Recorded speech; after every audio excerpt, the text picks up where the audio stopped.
To go further in depth, we're joined by Alina Hernandez, a longtime journalist in South Florida who was part of the historic opening of the first news bureau in Havana back in 2001 while working for the Tribune Company. She's currently an online managing editor for our parent website, Newsmax.com. Alina, you were nice enough to come on at the conclusion of yesterday's show with the developing news. Here you are back this morning.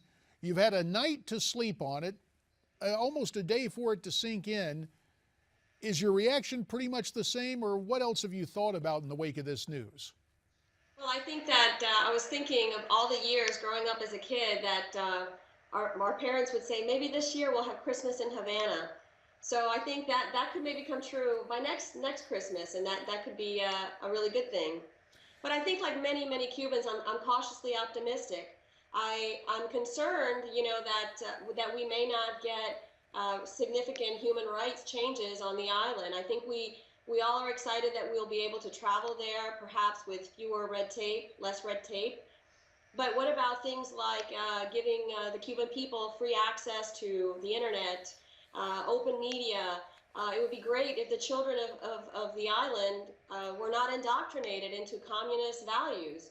Those are the things that I think are going to be crucial for this administration to change, and very quickly. I don't think that the Cuban American community here in the States is going to tolerate a free pass for the Castro brothers.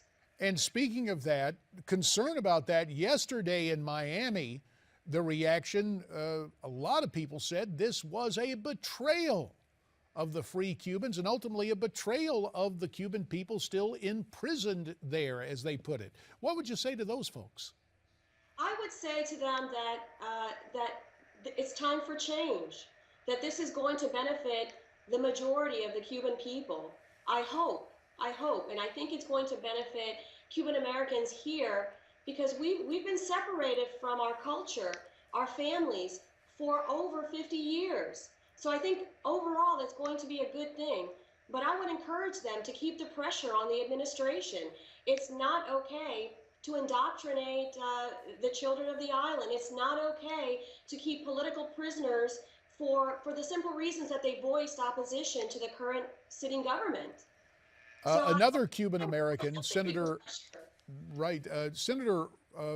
Bob Menendez, outgoing chairman of the Foreign Relations Committee, has some real suspicions. Here's what he said yesterday to Fox News. I think the president's actions have created a challenge for us globally. There is no equivalence between an international aid worker and convicted spies who were found guilty of conspiracy to commit espionage against the United States. It's a fallacy to believe that Cuba will reform because an American president opens his hands and the Castro brothers will suddenly unclench their fists.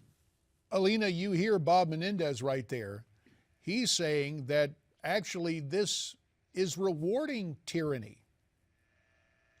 Well, I think that we have been punishing the regime for over 50 years, and it hasn't worked.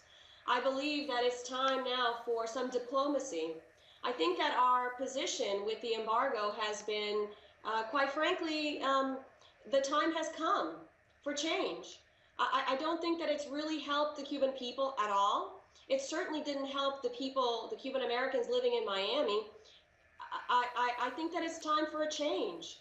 So we have to make the first step to issue an olive branch and see where that goes. This doesn't have to be an end game.